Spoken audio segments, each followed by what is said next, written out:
Assalamualaikum warahmatullahi wabarakatuh. Perkenalkan, saya Endang Pusporini, guru BK di SMA Negeri 1 Ciampea. Kali ini saya akan menyampaikan pemecahan masalah dalam mengurangi perilaku perokok khususnya pada siswa SMA. Deskripsi masalah. Dewasa ini dalam kehidupan remaja, perokok merupakan suatu hal yang lumrah dilakukan dan sering dijumpai di berbagai tempat. Kementerian Koordinator Bidang Pembangunan Manusia dan Kebudayaan Indonesia menyebut bahwa konsumsi rokok di kalangan pelajar masih tinggi.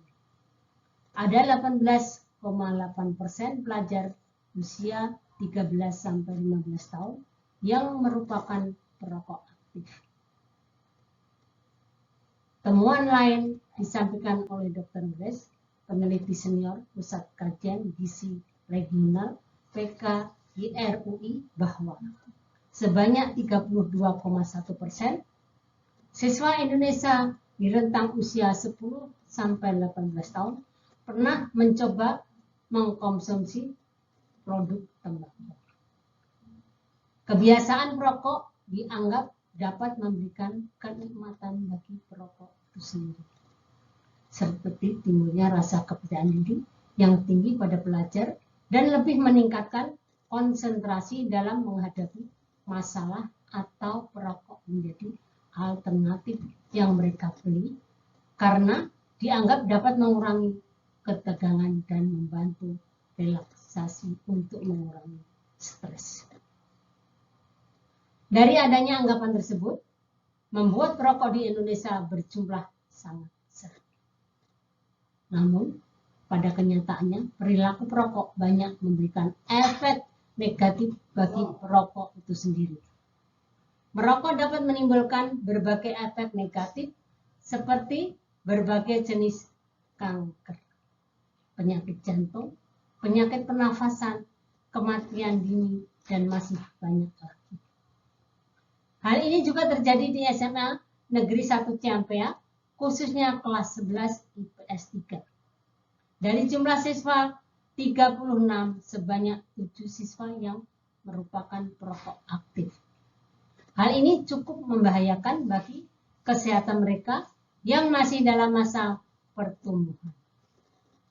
Masalah menjadi semakin kompleks ketika sudah menimbulkan adiksi pada mereka, yang tentu saja tidak mudah untuk berhenti merokok tanpa ada upaya khusus yang dilakukan.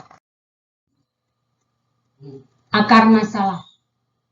Bagaimana mengurangi perilaku perokok pada siswa? Alternatif solusi. Cara terbaik untuk mengurangi perilaku perokok adalah 1. Memberi kesempatan kepada para remaja untuk banyaknya diberikan penguatan pengetahuan. Giordano dan Bisset menjelaskan bahwa motivasi seseorang perokok untuk berhenti dari perilaku perokok dapat ditempuh dengan beberapa strategi, yaitu memberikan pengetahuan tentang bahaya merokok. Untuk itu, pemahaman yang efektif tentang perokok dan hal yang memudahkan untuk memberikan perlakuan untuk mengubah perilaku merokok. Salah satu upaya adalah dengan menggunakan pendekatan bimbingan kelompok. 2. Meningkatkan kesadaran mengenai akibat dari perokok melalui pendidikan. Salah satu yang dapat menjadi teknik dalam bimbingan kelompok adalah teknik self management. Karena teknik ini bertujuan membantu peserta didik mengatur, memantau, dan mengevaluasi diri sendiri dalam mencapai perubahan tingkah laku ke arah yang lebih baik, yaitu peserta didik dapat bertanggung jawab melalui bimbingan kelompok dengan teknik self management untuk mengurangi perilaku perokok. Nah, hasil pemecahan masalah. 1.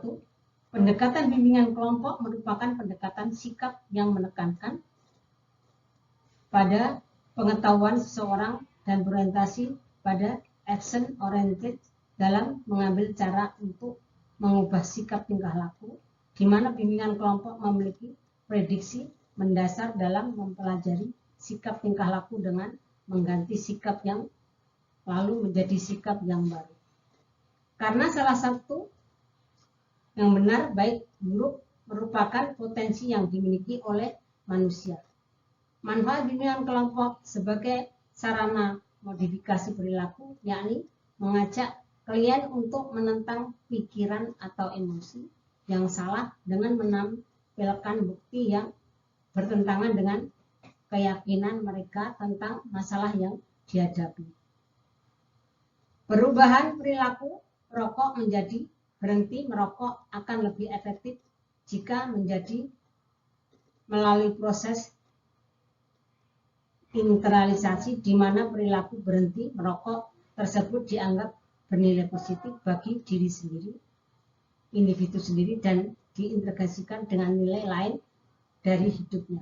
Oleh karena itu, salah satu pendekatan yang dapat digunakan untuk mengubah pemahaman yang efektif tentang perilaku merokok adalah melalui bimbingan kelompok. Bimbingan kelompok cocok untuk terapi kelompok karena anggotanya diajarkan untuk menerapkan asas-asasnya, yaitu sama lain dalam kelompok. Ellis merekomendasikan agar saat menggunakan format atau bimbingan kelompok bersifat pada teknik spesifik untuk mengubah pikiran mengalahkan diri klien dalam berbagai situasi konkret. Selain memodifikasi keyakinan, pendekatan ini membantu anggota kelompok melihat bagaimana kepercayaan mereka mempengaruhi apa yang mereka rasakan dan apa yang mereka lakukan. Self management merupakan suatu proses terapi di mana konseling mengarahkan perubahan mereka sendiri dengan suatu atau lebih strategi terapi kombinatif. Teknik ini dipilih karena individu mampu mengatur tingkah laku maladaptif menjadi tingkah laku yang adaptif secara mandiri. Artinya sangat tepat untuk mengurangi perilaku merokok dengan mempergunakan bimbingan kelompok dengan teknik self management. Karena tingkah laku manusia dapat diubah ke arah lebih baik dalam proses pembelajaran. Demikian yang dapat saya sampaikan. Terima kasih, semoga bermanfaat. Wassalamualaikum warahmatullahi wabarakatuh. Terima kasih, semoga bermanfaat.